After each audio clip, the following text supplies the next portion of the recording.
आज भारतीय सणात अनन्यसाधारण महत्त्व असणारा वटपौर्णिमेचा सण पारंपरिक पद्धतीनं तसंच काही नवे पायंडे पाडत साजरा झाला। वटपौर्णिमा सणाला सत्यवान सावित्री या पती-पत्नीच्या पवित्र नात्याची पार्श्वभूमी आहे। या सणाच्या निमित्तानं सांगितल्या जाणाऱ्या कथा, दंतकथांच्या पलीकडे जाऊन भारतीय संस्कृती पती-पत्नीचं नातं घट्ट करण्याचा संदेश देते। हा संदेश जपतानाच या सणाच्या निमित्तानं पती आणि पत्नीचं नातं जपण्याची अपेक्षा फक्त पत्नीकडूनच का, पुरुषांचीही जबाबदारी नाही का, असा स्त्री-पुरुष समानतेला पाठबळ देणारा विचार पुढे येऊ लागलाय।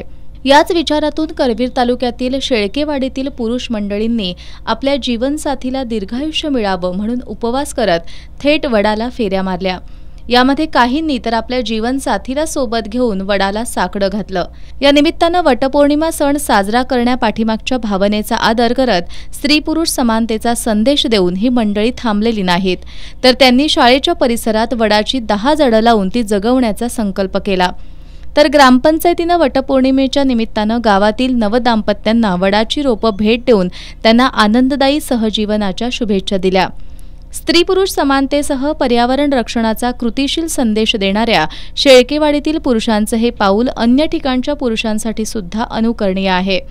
अनोख्या पद्धतीनं वटपौर्णिमेचा सण साजरा करण्यासाठी शेळकेवाडी ग्रामस्थांना सरपंच तेजश्री शेळके, ग्रामसेवक सुरेखा आव्हाड, आरती शेळके, अवनी संस्थेच्या सामाजिक कार्यकर्त्या कादंबरी भोसले, माया जोगडे, केदार पाटील यांचं प्रोत्साहन मिळालं।